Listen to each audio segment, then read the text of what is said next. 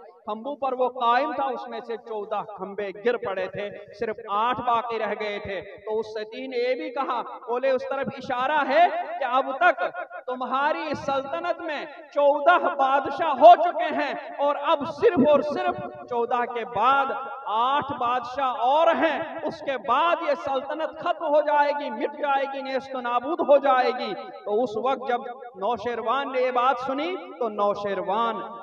نے رستم کو بلایا اور رستم کو ایک بہت بڑی فوج دی، سب کچھ اپنی دولت کا جتنا حصہ وہ سرخر کر سکتا تھا وہ سارا اس نے خرچ کیا۔ رستم کو ایک بہت بڑی 2 لاکھ کی فوج دی اور اس کا ہر سامان اسے مہیا کیا اور کہا کہ اس ذات سے مجھے تم نجات دلواؤ، اس ذات سے تم مجھے چھٹکارا دلاؤ۔ وہ رستم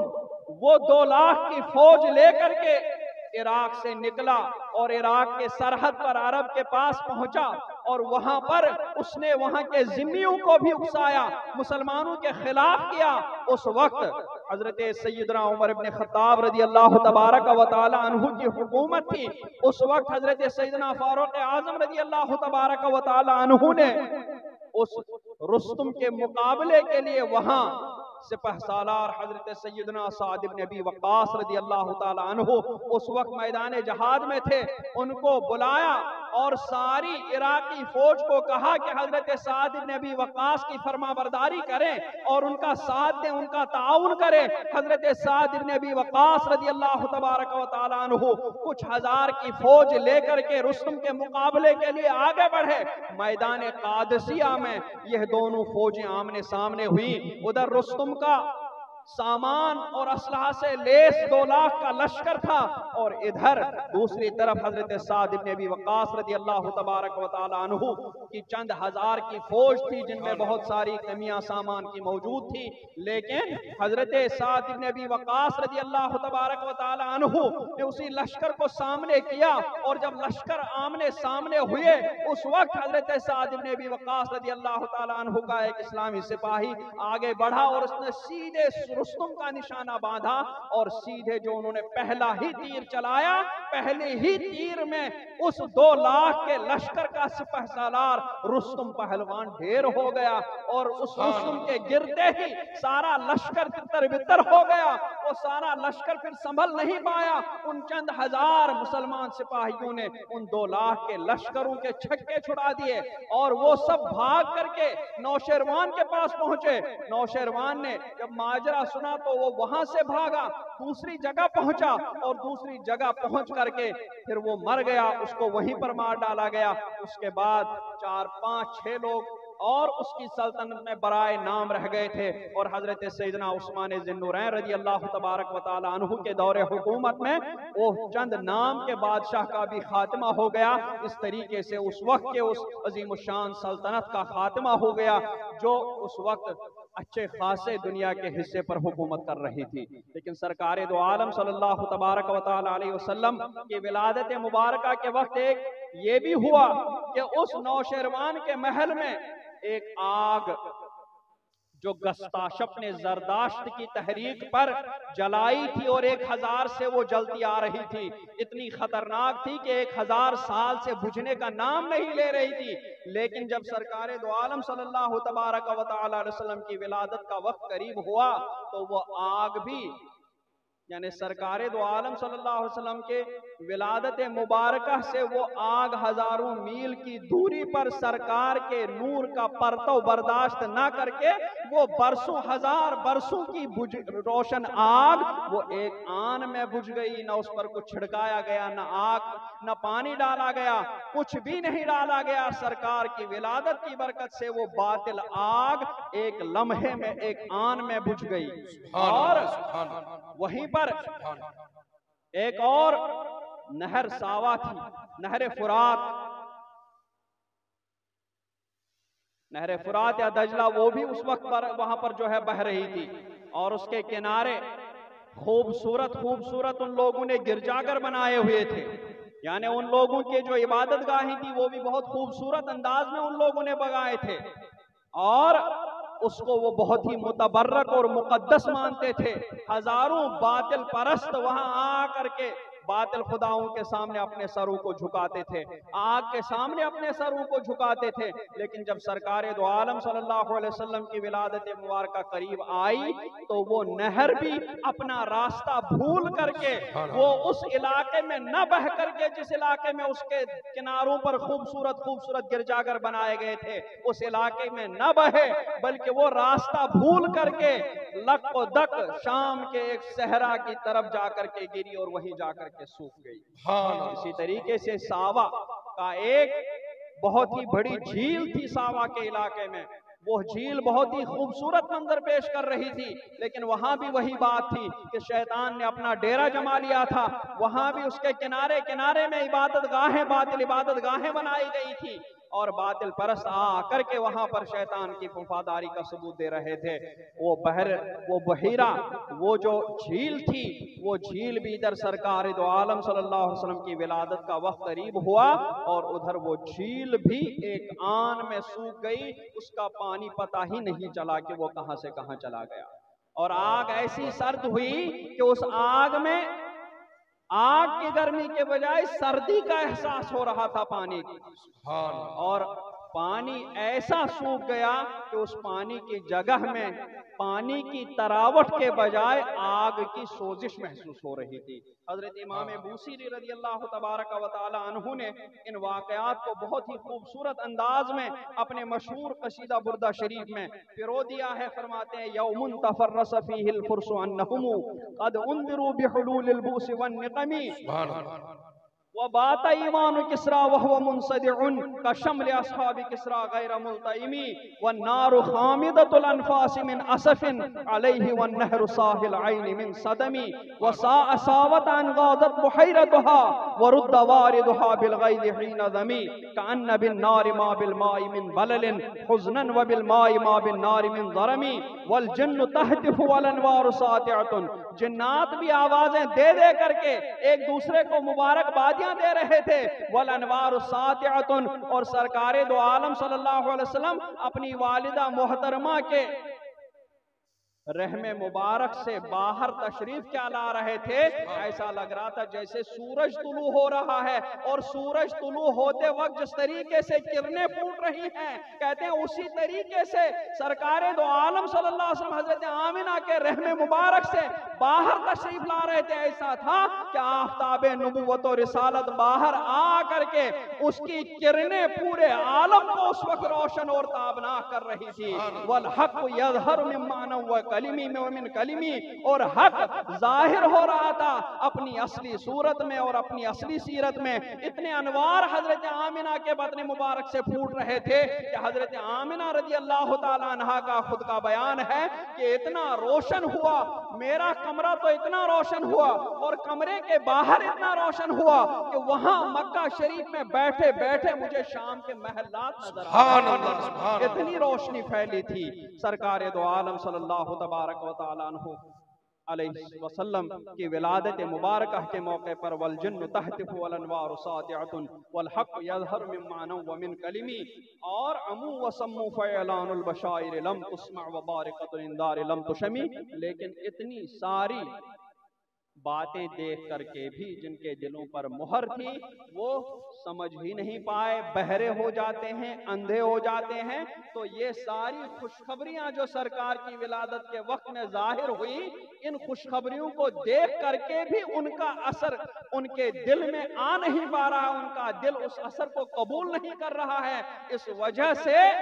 ان کے دل سرکار کی عظمت کو ہی قبول نہیں کر پا رہے ہیں، کیونکہ ان کے دل مہر زدہ ہو چکے ہیں، ان کے دلوں پر مہر لگ چکی ہے۔ اس وجہ سے اتنے روشن معجزات دیکھ کر کے بھی سرکار کی عظمت ان لوگوں کے دل میں نہیں بیٹھ رہی ہے، سرکار کا مقام ان کے دلوں میں نہیں بیٹھ پا رہا ہے۔ وبارکۃ انذار للتشمی، اور سرکار کی تعظیم نہ کرنے پر، سرکار کی گستاخی کرنے پر، سرکار کی دعوت قبول نہ کرنے پر جو وعیدیں آئی ہیں، ان وعیدوں سے بھی ان کا کوئی اثر نہیں پڑتا ہے۔ نہ جنت کی ان کو خواہش پیدا ہوتی ہے اور نہ ہی جہنم کی وجہ سے وہ لوگ گناہوں سے باز رہتے ہیں۔ اللہ تبارک و تعالی ہمیں سرکار کی عظمت سمجھنے کا سلیقہ عطا فرمائے